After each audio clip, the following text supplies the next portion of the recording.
Bonsoir à tous et merci pour l'invitation. En quelques mots, pourquoi est-ce que moi je me suis embarquée dans cette aventure de la Convention citoyenne? C'est qu'il y a, tu l'as dit, je suis avant tout militante écolo et j'ai travaillé côté gouvernement pendant la COP 21 dans l'équipe de Laurent Fabius et de Laurence Tubiana. Et à la fin de la COP 21, je suis sortie avec un double sentiment, à la fois un sentiment de joie et de fierté d'avoir contribué aux accords de Paris, et en même temps un sentiment de crainte sur le fait que, en tout cas lucide sur le fait que cet accord tout seul ne suffirait pas à régler la question de la crise climatique. Et qu'il nous engageait sur une trajectoire à 3 degrés, mais qu'il fallait, un, que les États nationaux tiennent leurs promesses, et deux, qu'ils rehaussent leurs engagements.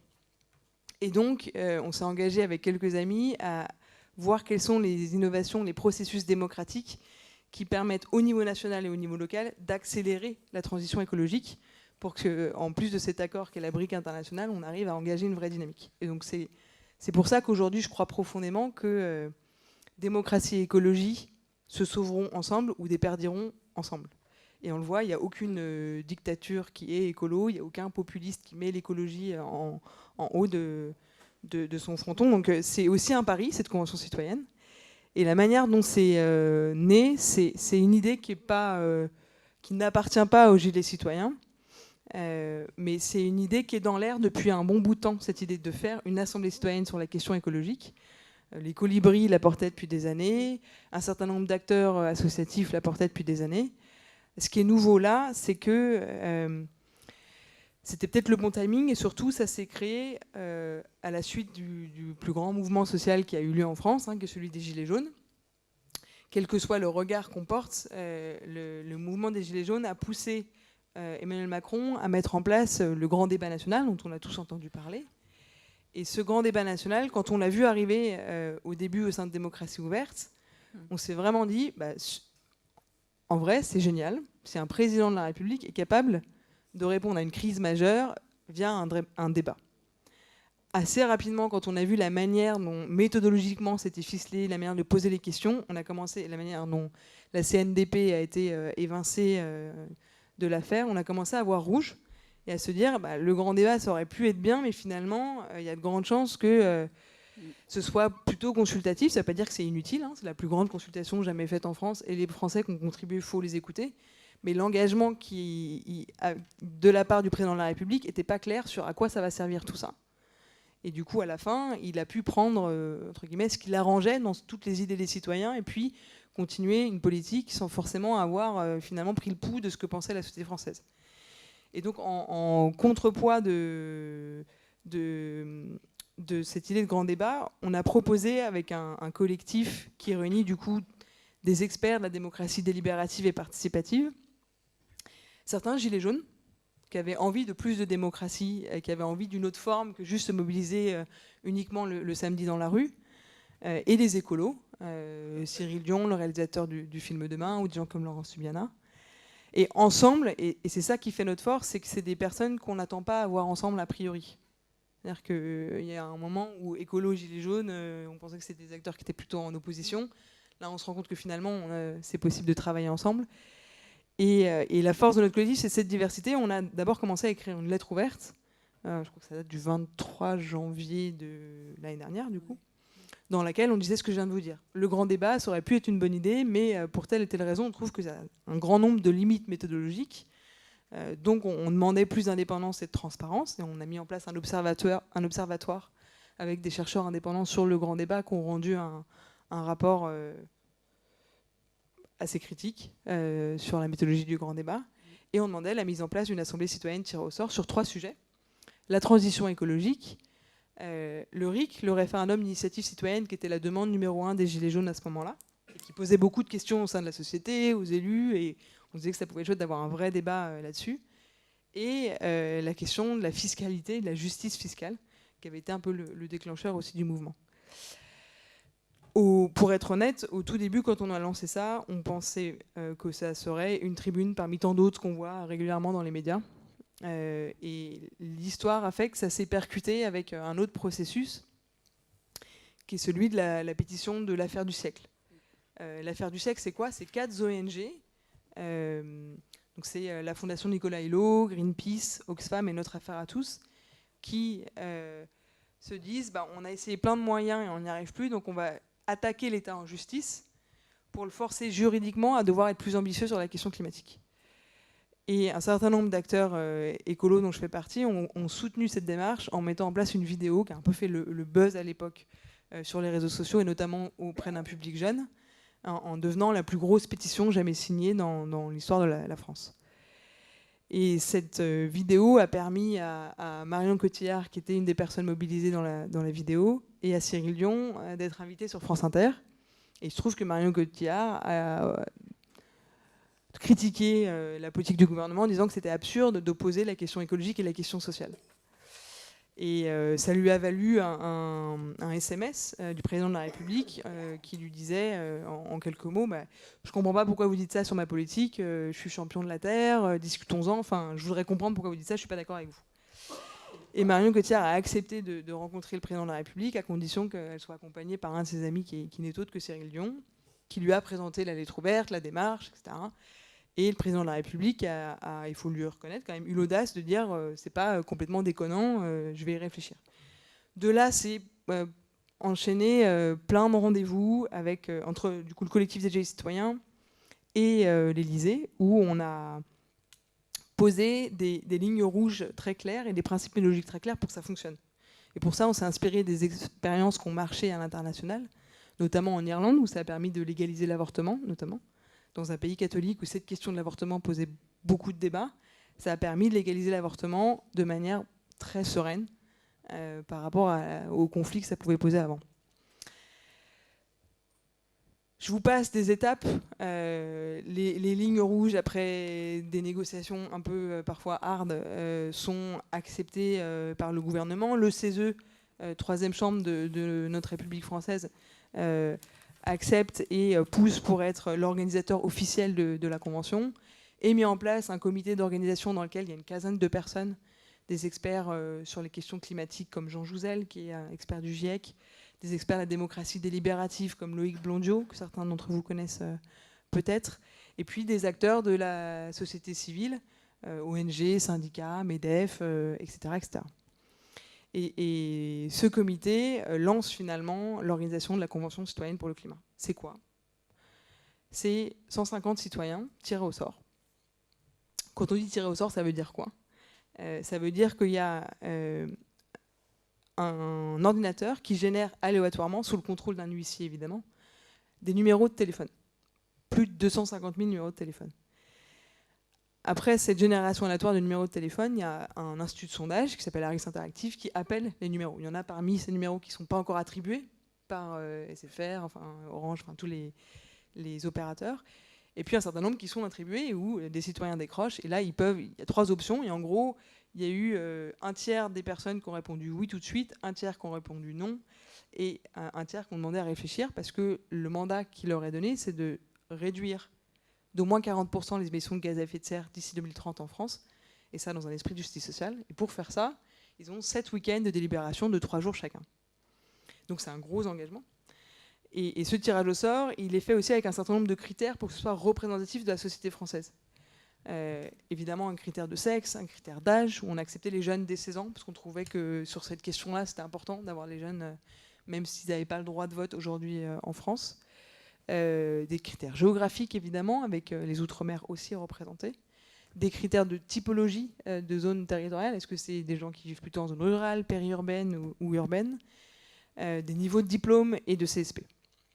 Et donc ces 150 citoyens tirés au sort se réunissent depuis le mois d'octobre et jusqu'au 3-4 avril prochain. Pendant cet week-end, on en a fait 5, pour faire très rapidement où on en est du processus et la suite. Le premier week-end, c'était vraiment le diagnostic scientifique. Donc c'est des scientifiques du GIEC notamment, qui sont venus présenter ce que disent les scientifiques aujourd'hui du monde entier sur la question climatique. À la fin de ce premier week-end, il y avait la moitié, voire les 3/4 des Français qui sont venus nous voir en disant ça a été un choc, ça a été une baffe, une claque, un coup dur, parce que la plupart d'entre eux, à part quelques climato-sceptiques, qui depuis ne sont plus climato-sceptiques d'ailleurs, avaient conscience que oui, il y a un problème avec le climat, mais ils n'avaient pas du tout conscience du niveau d'urgence et du potentiel d'impact, y compris en France, du changement climatique. Et donc ils étaient un peu effrayés et impuissants face à un tel constat.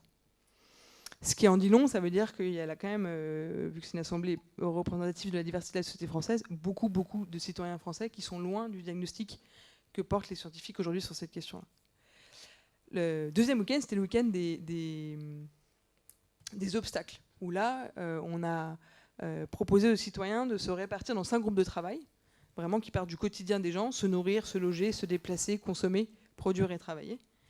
Dans chacun de ces groupes, ils ont eu des acteurs d'horizons très différents qui leur ont présenté qu'est-ce qui bloque, selon eux, pour faire cette transition écologique. Moi, j'étais dans le groupe Se Nourrir, par exemple. Il y avait à la fois un acteur comme la Fondation Nicolas Hulot, mais aussi un acteur comme la FNSEA, ou encore une personne de Système U pour les distributeurs. Donc à la fin de ces sessions, ils avaient tous les obstacles. Donc là, encore un peu un truc déprimant. Troisième week-end, on est passé à un truc qui permet de répondre à la crise, et ça c'est extrêmement important, une fois qu'on a posé le diagnostic, de permettre aux citoyens de s'engager finalement dans cette transition. Et donc ce week-end, troisième week-end, c'était le week-end des solutions, avec 2 typologies d'acteurs qui sont intervenus. Des acteurs qu'on pourrait appeler des sortes de porteurs de solutions, notamment au niveau local, des gens qui font des choses au niveau local qui fonctionnent bien en termes d'écologie et de justice sociale. Donc c'est par exemple des maires qui mettent en place des repas locaux, bio, de saison, végétariens dans leur commune. C'est bref, des acteurs qui se mobilisent sur le terrain et ça fonctionne, avec l'idée que ça pourrait donner des idées de mesures aux 150 citoyens tirés au sort pour faire passer à l'échelle ces solutions qui marchent bien au niveau local mais qu'on ne voit pas finalement émerger au niveau national. Et puis le deuxième type d'acteurs qui est intervenu pendant ce week-end de solutions, c'est des acteurs à nouveau d'horizons très différents qui ont proposé des grands leviers d'action. Et donc, par exemple, si je prends un autre groupe, Se Déplacer, il y avait aussi bien un acteur comme Louis Gallois, ancien PDG de la SNCF et de ADS, qu'une personne comme Priscilla Ludowski, qui est une de celles qui a lancé le mouvement des Gilets jaunes avec sa pétition sur la taxe carbone. Ou encore quelqu'un comme Mathieu Sojo, qui fait partie de l'Institut du développement durable et des relations internationales et qui travaille sur ces questions de mobilité. À la fin de ce troisième week-end, il y avait environ 90 pistes de travail. Les week-ends qu'on suivi, les 4 et 5, le travail était vraiment de comment est-ce ce que certains citoyens appellent l'entonnoir, comment est-ce qu'on affine ces mesures, on les rend certainement moins nombreuses, mais plus cohérentes et plus précises. Parce que l'engagement qui a été pris par le président de la République, qu'on retrouve dans la lettre de mission qui est signée par le Premier ministre, c'est de passer ces propositions sans filtre, soit au référendum, soit à la voie parlementaire, soit à la voie réglementaire. Et donc ça veut dire que le 3-4 avril, quand les citoyens vont se retrouver pour la dernière fois et voter sur les propositions, ils vont devoir dire quelles sont celles qu'ils souhaitent soumettre au référendum, et donc à l'ensemble du peuple français. Et celles qu'ils souhaitent remettre aux élus au niveau national via la voie parlementaire, et celles qui veulent faire passer par la voie réglementaire. La manière dont ils vont voter à la fin, l'idée n'est pas d'avoir un consensus mou, il faut que les 150 soient d'accord sur tout, à l'unanimité, mais plus pour chaque mesure d'avoir un vote pour essayer de dégager une majorité. Et donc pour chacune, on aura le pourcentage de parmi les 150, tant de pourcents sont pour la mesure numéro 1, tant de pourcents sont pour la mesure numéro 2. Et ceux qui ne sont pas d'accord auront le droit d'expliquer pourquoi est-ce qu'ils ne sont pas d'accord dans le rapport, pour que les désaccords soient visibles aussi pour le gouvernement, mais aussi pour le reste des Français, et que chacun soit représenté dans le rapport final. Sur les suites, l'étape d'après, une fois que les citoyens ont fini finalement leur partie du travail, c'est le gouvernement qui reprend la main, et notamment le président de la République, qui s'est engagé, lorsqu'il est venu le 10 janvier dernier devant les 150, à revenir devant eux pour leur rendre des comptes, pour reprendre son expression, sur qu'est-ce qu'il va faire des conclusions des 150 citoyens tirés au sort. Donc je ne vous redis pas l'engagement que je viens d'évoquer. Et ce qui est très important, c'est que dans le dispositif, une des lignes rouges qu'on avait posées avec le collectif des Gilets citoyens, c'était qu'à la fin, ce soit bien les citoyens qui aient le dernier mot. Et donc après la réponse du président de la République et du gouvernement, les 150 se réunissent une dernière fois pour dire si ils sont contents des suites que le président de la République et le gouvernement ont données à leurs propositions, ou si là ils trouvent que vraiment on se fout de leur gueule, ou si c'est mitigé, ils ne sont pas d'accord entre eux sur la manière dont c'est traité. Et ça, c'est extrêmement important parce que ça renverse, après le grand débat, finalement, il n'y a pas eu de réaction citoyenne, on n'avait pas forcément la main là-dessus. J'ai encore quelques minutes ou pas? Oui. Ce qui me... Donc ça, c'est le processus, et bien sûr, si vous avez des questions là-dessus, n'hésitez pas après.